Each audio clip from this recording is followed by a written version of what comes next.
Pelaksanaan penyerapan aspirasi ternyata sangat ditunggu oleh wakil rakyat karena bisa secara langsung mendengarkan keluhan mereka. Kebanyakan warga masih mengeluhkan masalah perbaikan jalan di dalam gang karena masih banyak nang berlubang, apalagi ada sebagian nang tergerus akibat banjir nang melanda Banjarmasin di pertengahan awal tahun 2021 lalu. Pemirsa, ini kabar nang selengkapnya. Pelaksanaan penyerapan aspirasi ternyata sangat ditunggu oleh wakil rakyat karena bisa secara langsung mendengarkan keluhan mereka.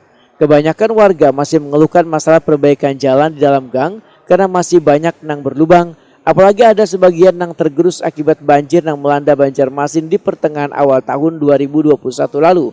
Demikian dipedahkan anggota DPRD Banjarmasin Saripah Sakinah, Wayatakuni Prima TV usai rises nang menghadirkan warga di Kelurahan Alak Selatan di kantor Kecamatan Banjarmasin Utara jelang tengah hari Sabtu 3 April 2021.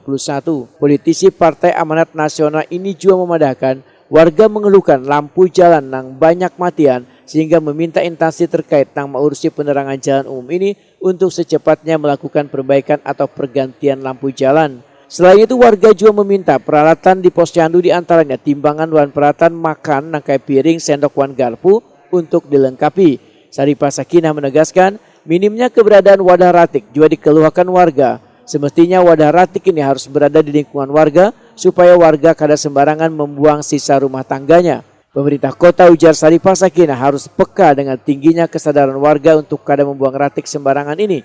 Instansi terkait pun diminta untuk merespon keluhan warga ini. Dan juga kebanyakan ini tadi aspirasinya tempat sampah.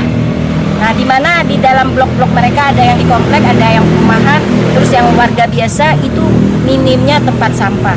Nah, sekarang ini barusan kita mengalami air pasang lah, bisa juga dikatakan banjir, karena kebanyakan warga walaupun mengerti tapi karena tidak ada tempat sampah jadi mereka membuang sampah sembarangan.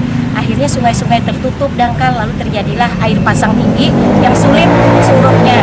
Sebenarnya pasang surut tapi karena sampah dari tinggi. Jadi saya rasa sangat penting sekali penertiban penyediaan tempat sampah ini. Bu, tadi banyak keluhan lah Bu Mila. Bagaimana nanti mengawal keluhan itu ke pemerintah kota? Insya Allah keluhan-keluhan ini akan terus kita kawal. Kita masukkan dulu di dalam pokir atau pokok pikiran, yang mana selanjutnya kita masukkan ke dalam musrembang, maupun musrembang kelurahan, kecamatan, ataupun sampai musrembang kota. Insya Allah tetap terus kita kawal. Saripah Sakinah menambahkan reses di situasi pandemi ini dilaksanakan secara kelompok, wan aspirasi yang disampaikan pun disampaikan warga secara tertulis.